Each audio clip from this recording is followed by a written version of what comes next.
Ya, ada Pak IGD Gunaharta, Goal Agency yang bergabung di 3i Networks ini di Februari 2015. Dan dari Bali, beliau ada latar belakang atau pekerjaan adalah PNS guru SD.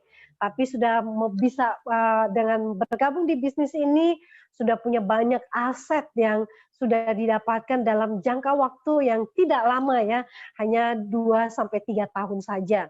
Nah, seperti apa proses perjalanan menuju Goal Agency dan apa sih yang menjadi kendala-kendala kalau kita fokus menjalankan bisnis 3i Networks, pasti hasilnya luar biasa, tapi pasti juga ada hambatan atau ada tantangan. Nah, kita nanti akan ngobrol dengan Pak Igede Gunaharta. Selamat siang, Pak Gede.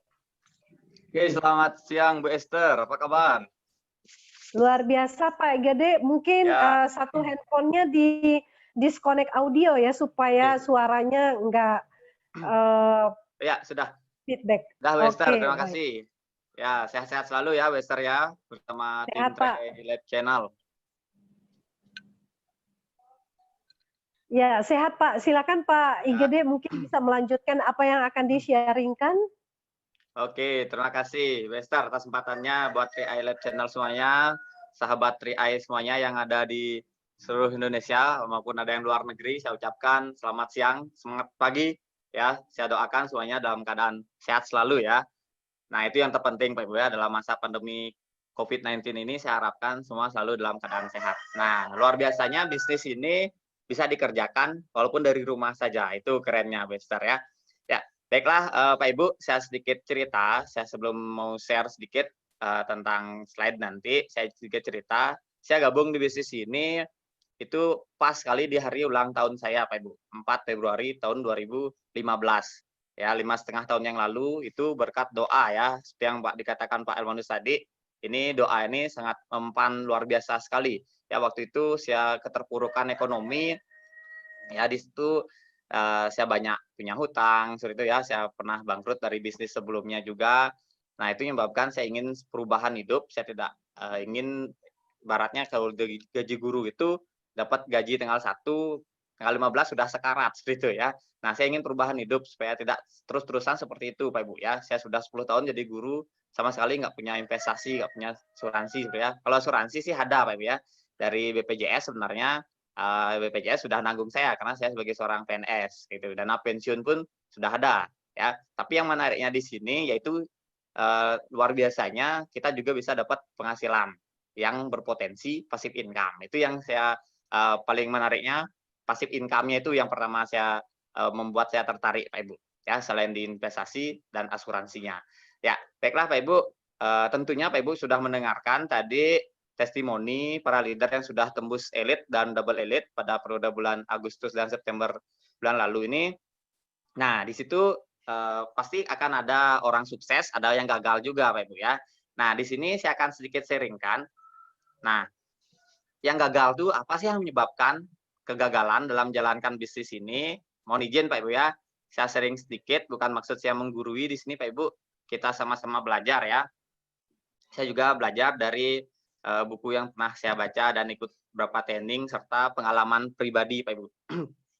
Baiklah, sebelumnya salam kenal, nama saya Gede Gunaharta, saya latar belakang guru SD, saya tinggal di Bali. Ya, yang tadi Bapak Hermanus itu saya sebenarnya tidak kenal Pak Ibu ya, tidak kenal sebelumnya. Di sini saya kenalnya dengan Pak Markus Mitenliwun ini, yang dibilang adiknya Pak Hermanus tadi. Nah, itu kita kenal di Facebook ya, kita kenal di Facebook, ketemu di Facebook. Nah, akhirnya beliau ngajak saudara-saudaranya, ya termasuk Pak Hermanus, dalam waktu singkat, beliau bisa dapat penghasilan seperti ini Pak Ibu ya. Tidak hanya 10 orang dalam waktu sebulan Pak Ibu, tapi 12 orang. Ya, bonus rekrutnya di angka 600.000 Pak Ibu. Ya, karena sudah paham pentingnya mempunyai investasi, asuransi, serta ingin dapat income juga Pak Ibu. Nah, di sini selain itu Pak Ibu, seperti yang saya sampaikan tadi, dari sekian orang yang sukses pasti ada juga yang gagal Pak Ibu. Itu hal yang wajar ya, dalam bisnis ada yang gagal, ada yang sukses. Nah, Pak Ibu sekarang mau pilih yang mana?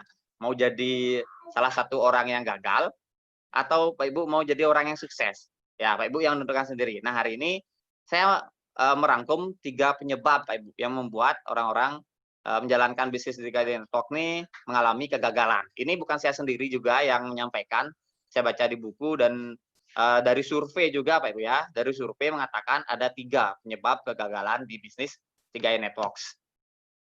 Nah, survei yang pertama itu yang paling banyak ya menduduki tingkat pertama, survei pertama yaitu tidak konsisten Pak Ibu.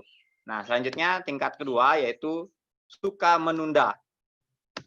Selanjutnya yang ketiga, terlalu mendengarkan kata orang lain. Nah, ini yang membuat saya kaget juga. Apa maksudnya nih ya, terlalu mendengarkan kata orang lain gitu ya. Nah, maka itu saya ingin bahas dulu, kita sharingkan dari yang nomor 3. Ya. Nah, ini Pak Ibu, terlalu mendengarkan kata orang lain. Ya, kita bahas dulu Pak Ibu ya, kita apa sih maksudnya? Saya pun di awal setelah mendengarkan melihat survei-survei ini, saya pun bingung apa maksudnya ya terlalu mendengarkan kata orang lain kayak gitu kan. Nah, di sini maksudnya Pak Ibu, kata-kata orang lain itu ada yang positif, ada yang negatif, seperti itu ya. Nah, kalau yang positif tuh sangat bagus Pak Ibu. Kita harus dengarkan ya. Di sini seperti motivasi, nasihat, itu silahkan Pak Ibu dengarkan ya. Atau mungkin pernah Pak Ibu membaca juga dalam buku People Skill. Buku People Skill itu kita diwajibkan untuk mendengarkan ya, belajar menjadi pendengar yang baik. Itu dalam buku People Skill. Kalau ini beda Pak Ibu ya. Ini adalah di bidang gini Pak Ibu, supaya kita tidak masukkan ke dalam hati kata-kata negatif itu. Ini penting kita tidak usah mendengarkan kata-kata negatif ini. Ya, nanti itu bisa bikin kita sedih, bisa bikin kita down, dan kita nggak usah aja kita dengarkan kata-kata seperti itu. Ya, kita tulikan saja telinga kita. Nah, nanti itu akan berakibat Pak Ibu ketika Pak Ibu terlalu mendengarkan kata-kata orang lain ya yang negatif itu, Pak Ibu akan banyak mikir jadinya ya. Kita jadi akan banyak mikir, kemudian kita jadi baper jadinya, terbawa perasaan, otomatis kita jadi gengsi menjalankan bisnis ini dan tidak action ya. Padahal bisnis ini bagus ya. Tadi sudah dijelaskan, bisnis ini dapat 3 manfaat sekaligus ya. Kita insurance, investment, income, di mana ada bisnis dapat manfaat sekaligus seperti itu. Apalagi didukung oleh perusahaan yang luar biasa, perusahaan yang besar milik Salim Group. Siapa yang nggak tahu Salim Group ya? Di Indomie, Indomaret, Indofood itu grup perusahaan yang sangat besar sekali Pak Ibu. Orang terkaya di Indonesia yang punya ya, bukan terkaya di RT atau RW ya. Nah, di sini kalau berpikir seperti itu ya akan jadi seperti ini Pak Ibu ya. Kalau join di TRI Network apa kata orang nanti. Jadi banyak pikiran, banyak berpikir jadinya dia. Jadi baper ya, banyak yang dia banyak pikiran. Jadi nggak action. Ya lebih baik nggak usah didengarkan.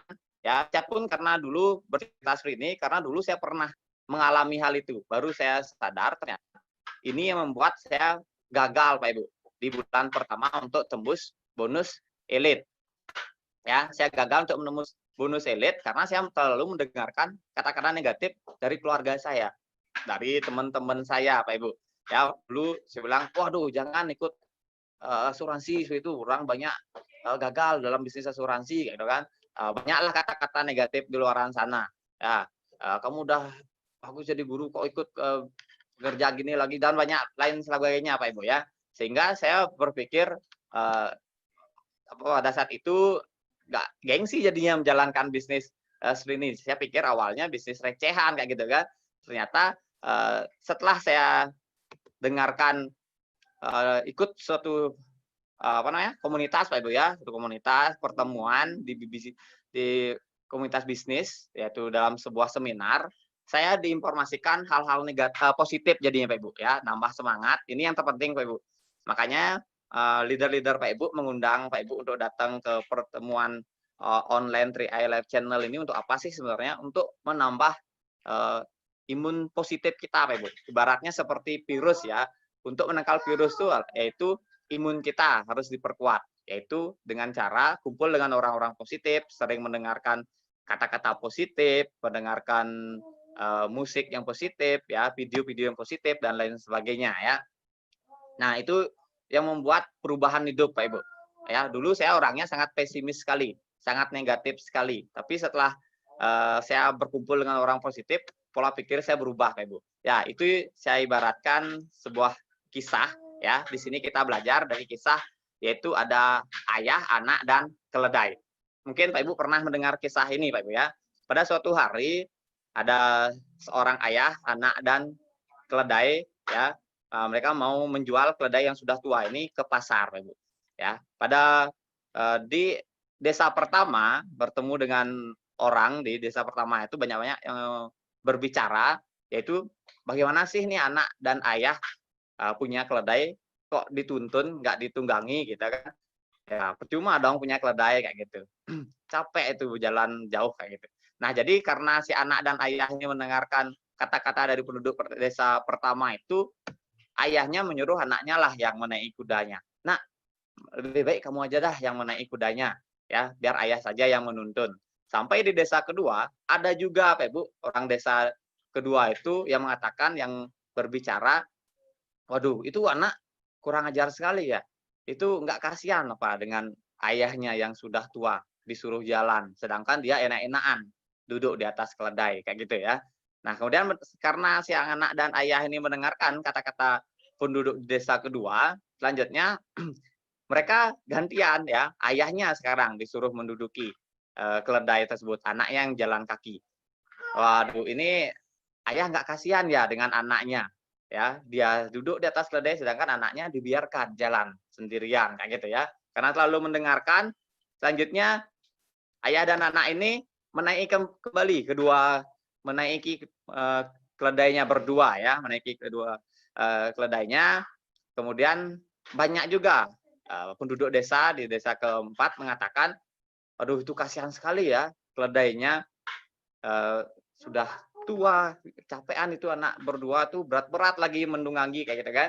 Selanjutnya sampai di akhirnya di desa dia di pangku ya apa namanya? Digendong ya, dipikul berdua keledainya dan banyak juga yang tertawa ya, menyebut mereka gila. Wah, ini ayah dan anak gila ya, sudah gila ya. Keledai kok diangkat gitu ya digendong seperti itu gitu kan. Jadi apa sih makna yang bisa diambil dari cerita itu Pak Ibu? Ya, saran saya Pak Ibu nggak usah lah mendengarkan kata-kata di luaran sana Pak Ibu. Pak Ibu fokus saja dengan tujuan Pak Ibu ya. Sebaik apapun Pak Ibu, kita pasti akan ada orang yang ngomongin kita ya. Jangankan kita ya, presiden pun ya, apapun yang dikatakan presiden ada juga yang tidak suka kayak gitu ya. Jangankan presiden ya, mungkin Pak Ibu pernah searching di Google, Tuhan pun ada yang hatersnya Pak Ibu ya. Tuhan Sang Maha Kuasa aja ya, Sang Pencipta aja ada yang membenci, ada yang ngomong yang buruk tentang Tuhan kayak gitu ya. Jadi Pak Ibu dalam menjalankan bisnis ini Pak Ibu akan ketemu dengan orang-orang yang seperti itu Pak Ibu. Pak Ibu fokus saja dengarkan, nggak usah dengarkan kata negatif dari orang di luaran sana. Ya, di luaran sana saya pun sendiri ya, pasti kita akan ketemu dengan teman-teman yang punya mental kepiting, ya, crab mentality. Ya, maksudnya apa sih Pak Ibu? Kalau Pak Ibu pernah melihat memasukkan satu kepiting di ember, ya, mungkin satu kepiting itu bisa naik dia Pak Ibu ke atas ember. Tapi kalau sudah dimasukkan puluhan kepiting di ember itu, ya, ketika ada satu kepiting yang mau naik, kepiting lainnya akan narik turun kaki kepiting yang mau naik itu, Pak Ibu. Begitu juga kepiting lain ketika ada yang mau naik, kepiting yang lainnya menarik seperti itu. Jadi sampai kapanpun puluhan kepiting yang ada di ember itu nggak akan bisa naik-naik ke atas ember, Pak Ibu. Karena itulah disebut mental kepiting. Kalau Pak Ibu nggak percaya bisa dicoba ya. Mental kepiting itu ada aja teman yang tidak suka kita maju kayak gitu ya. Nah, Pak Ibu di sini jika Pak Ibu ya terlalu mendengarkan banyak kata orang kayak gitu kan, mendengarkan kata-kata negatif. Nah, yang menjadi pertanyaan apakah nanti jika suatu saat nanti keluarga kita ketika membutuhkan biaya ya, membutuhkan biaya pengobatan, biaya pendidikan anak, pertanyaannya apakah mereka yang berkata-kata negatif itu mau Pak Ibu menghidupi biaya keluarga kita ya? Belum tentu ya, belum tentu mereka mau seperti itu ya, belum tentu ya. Mungkin kalau ada kita punya keluarga yang baik ya syukur-syukur ya, belum tentu juga yang mau membiayai sepenuhnya ya. Mungkin seperti saya sendiri ya, tahun lalu istri saya mengalami operasi kantong empedu, itu menghabiskan biaya 70 jutaan ya, yang biayai ya asuransi lebih banyak ya, biaya asuransi. Kemudian yang lain itu yang berkata negatif nggak ada ikut membiayai lah Ibu ya. Ya itu pun keluarga atau saudara pun ya palingan 100.000 200.000 membiayai. Jadi yang penentu kesuksesan kita ya, yang bertanggung jawab atas masa depan kita ya diri kita sendiri Pak Ibu ya. Jangan Pak Ibu menggantungkan kesuksesan Pak Ibu dengan orang lain, apalagi mendengarkan kata-kata orang lain seperti itu Pak Ibu ya. Gimana Pak Ibu? Setuju nggak kira-kira ya? Nah itu yang saya alami ya. Ya syukurnya ada bisnis 3i Pak Ibu ya. Kita bisa ditanggung untuk biaya pendidikan anak juga dari investasinya ya. Kalau dari kemarin istri saya pas sakit itu dari asuransi ya, dari asuransi sebelah yang membiayai ya, dari kesehatannya. Kalau di Rea Networks, mohon maaf untuk asuransi kesehatan belum ada ya, tapi kalau di perusahaan sentral Asarayanya, produk yang lain ada itu Pak Ibu. Kalau Pak Ibu memerlukan asuransi kesehatan ya. Nah, seperti itu Pak Ibu. Nah, yang kedua di sini adalah suka menunda ya, suka menunda. Ya, saya syukur pada saat itu tahun 2015 saya bersyukur langsung memutuskan gabung di bisnis 3i Networks ini Pak Ibu. Saya tidak menunda lagi ya, karena pada saat itu sih niatnya menunda sih memang Pak Ibu ya. Waktu itu saya hanya punya uang di dompet sekitar 500-an ribu Pak Ibu ya. Itu pun kalau saya dipakai untuk bayar modal untuk bisnis ini yaitu 50.000 untuk daftar, 350 ribunya untuk bayar premi, otomatis saya nggak punya uang bekal lagi untuk sebulan itu Pak Ibu ya, untuk membiayai kehidupan sehari-hari. Nah itu yang saya berpikir untuk menunda awalnya ya. Saya ingin bulan depan lah pas saya gajian saya mau kalkulasi biar ada untuk ikut bisnis 3i Networks. Nah tapi luar biasanya mentor saya, leader saya yaitu Bapak Budi Santoso tidak menyarankan saya menunda Pak Ibu, harus gabung hari itu juga ya. Hari itu juga mengapa saya harus gabung, waktu itu saya diperlihatkan daftar nama Pak Ibu ya. Ini penting, modal di bisnis ini kalau dari uang sangat kecil Pak Ibu, tapi daftar nama ini yang luar biasa ya. Daftar nama yang diperlihatkan dari Pak Budi itu adalah saya kenal semua Pak Ibu. Itu teman-teman pramuka saya ya, teman guru saya juga. Nah, ketika saya menunda pada saat itu bisa jadi teman-teman guru dan pramuka itu duluan gabung kayak gitu ya. Jadi saya memutuskan langsung gabung hari itu juga ya. Syukur-syukur ya. Ya, saya dapat lemparan juga ya karena kita hanya boleh buka tiga nasabah di sini, buka 3 kelompok nasabah ya. Nah, sebenarnya apa sih yang menyebabkan kita menunda? Kita menunda itu karena stres ya. Otak kita bingung ya. Nah, kita capek, bingung kayak gitu ya. Dan otak kita ini menyelamatkan kita, Pak Ibu. Otak kita ini didesain oleh Tuhan Yang Maha Esa untuk mencari nikmat dan menghindari sengsara. Ketika mengalami stres, capek, pusing, bingung, maka otak kita ini akan bilang, aduh berhenti dulu deh, tunda dulu deh. Nah, sebenarnya itu adalah manipulasi otak, Pak Ibu. Ya, itu membenarkan penundaan otak kita, ya. Tapi kita pikir itu menunda itu bagus, Pak Ibu. Sebenarnya membuat masalah bukan buat masalah cepat selesai ya, Pak Ibu ya. Padahal itu akan menyengsarakan kita. Masalah akan tambah banyak kayak gitu, Pak Ibu. Nah, di sini saya dapat dari buku You Can Win dari karangan Sip Kera, itu dibilang penundaan adalah kematian perlahan, ya. Jadi kalau Pak Ibu terus menunda-menunda, itu akan masalah tambah banyak. Ya lebih baik putuskan hari ini juga. Kalau menunda bisa jadi orang lain yang duluan gabung ya, saudara kita, orang lain yang duluan ngajak seperti itu. Ya, nah ini saya dapat dari buku yang sangat bagus, Eat That Frog, ya dari karangan Brian Tracy. Ya, buku ini mengatur waktu dan mengatasi penundaan. Ya, bukunya sangat bagus sekali, Pak Ibu ya. Brian Tracy mengatakan hukum efisiensi ya. Nah, di sini tidak pernah ada cukup waktu untuk mengerjakan semua pekerjaan. Memang kalau Pak Ibu mengelis pekerjaan, misalnya besok harinya Pak Ibu list pekerjaan yang harus Pak Ibu kerjakan, ya memang tidak pernah ada waktu untuk mengerjakan semua pekerjaan, ya secara tuntas. Tapi selalu ada cukup waktu untuk mengerjakan pekerjaan yang paling penting, kata beliau ya. Nah, di sini disarankan jika mau meluangkan waktu 10 menit di dalam di malam hari itu untuk membuat rencana kerja, maka akan menghemat waktu 2 jam besok harinya Pak Ibu ya. Mungkin sekian rencana itu nggak mungkin terjalan mulus semuanya, tapi itu akan menghemat waktu Pak Ibu ya. Jadi hal yang paling penting seharusnya itu pasti akan Pak Ibu bisa kerjakan. Di sini dikatakan ada metode, solusinya adalah Pak Ibu menggunakan metode A, B, C, D, E Pak Ibu ya. Ya di sini ada yang A itu yang tugas yang paling penting itu harus dikerjakan ya. Karena udah tugas penting ya, tugas mendesak yang harus kita sendiri kerjakan tapi kurang penting dibandingkan si A. Kalau C itu tugas menyenangkan ya, tapi tidak penting. Kalau D tugas yang bisa didelegasikan ke orang lain, dan E itu tugas tidak penting. Jadi yang kita utamakan ya dalam sehari itu tugas paling penting satu tugas yang mendesak Pak Ibu. Nah di sini dalam bukunya beliau membagi menjadi tim manajemen metrik Pak Ibu ya. Ya yang pertama itu adalah tak ada pilihan Pak Ibu. Ini sudah mendesak, sangat penting. Contohnya Pak Ibu harus punya goal jangka pendek ya, capai elite kah, double elite atau posisi apa jangka pendek ini Pak Ibu itu penting dan mendesak ya. Mendesak sampai tanggal berapa, ada batasan waktu Pak Ibu, yaitu tanggal 18 setiap bulannya. Kemudian presentasi ya, ini penting Pak Ibu dan mendesak. Kalau nggak Pak Ibu presentasi pada hari itu juga bisa orang lain nanti, karena daftar nama kita juga ada di daftar nama orang lain ya.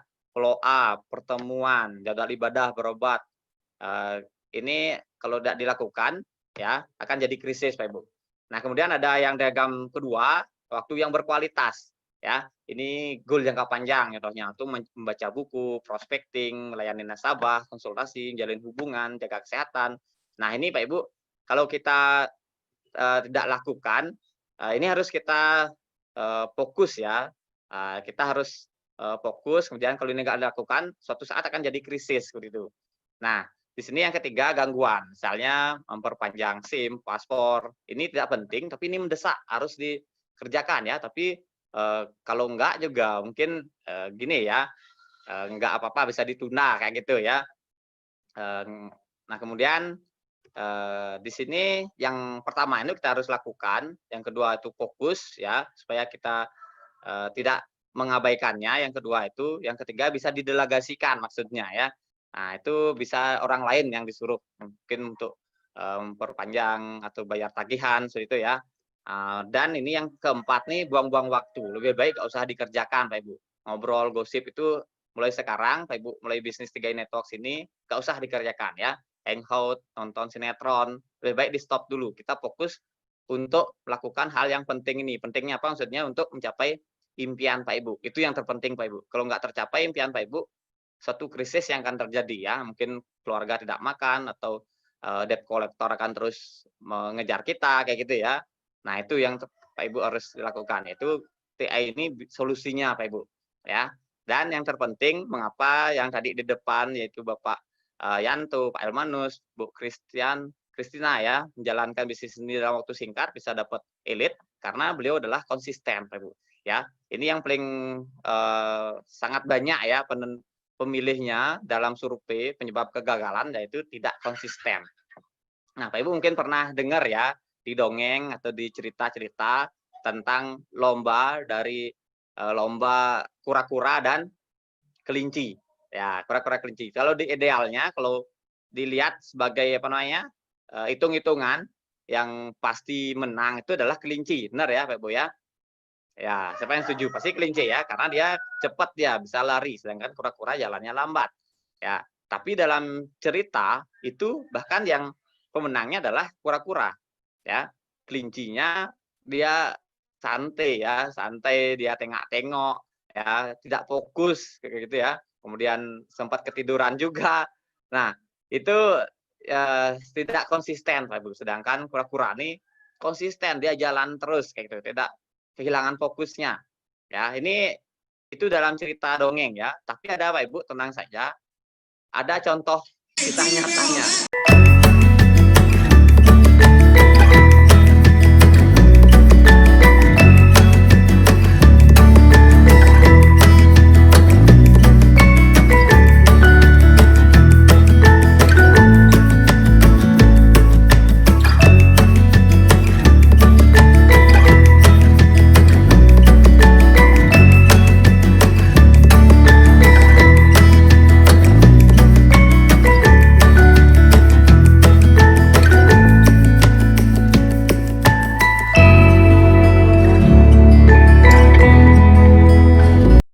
menjadi hal yang sangat penting ya. Jadi kalau Pak Ibu tidak mau gagal, Pak Ibu harus konsisten ya. Konsisten lakukan presentasi ya, lakukan presentasi, follow up tim, bantu tim buat daftar nama, prospecting. Konsisten saja Pak Ibu ya, setiap hari lakukan presentasi. Ya. Nah, konsisten itu ya apa sih tujuannya? Tujuannya untuk mencapai momentum Pak Ibu. Ya, saya di bulan-bulan pertama saya dibaratkan oleh leader saya, bisa ditanyakan kepada Bapak Budi Santoso, saya dibilang kayak mobil mogok Pak Ibu. Ya, karena di awal saya sudah banyak mendengarkan kata-kata negatif ya, banyak penolakan kata negatif. Saya sempat berhenti sebulan, tidak presentasi, tidak ke pertemuan kayak gitu ya. Karena mengalami penolakan banyak dan kata-kata negatif lah dari keluarga dan sahabat. Nah, saya hanya dapat 3 nasabah aja di bulan pertama. Nah, mengapa sih kita disarankan untuk konsisten? Konsisten ini penting untuk mencapai momentum, Pak Ibu. Pak Ibu kalau pernah dorong mobil mogok, coba Pak Ibu dorong mungkin ke pertama, detik pertama, kedua itu dorong terus kelamaan pasti akan mencapai titik momentum, Pak Ibu. Di mana titik momentum itu ketika sudah titik momentum mobilnya akan jalan sendiri Pak Ibu. Di sanalah baru kita bisa starter ya. Nah, baru bisa starter dihidupkan seperti itu. Nah, disitulah namanya titik momentum. Apa yang terjadi kalau yang dorong mobil ini baru 1 detik, 2 detik berhenti istirahat. 1 detik baru 1 detik dorongan, 2 detik dorongan berhenti istirahat. Apakah bisa mobilnya akan melaju atau berjalan? Belum tentu ya.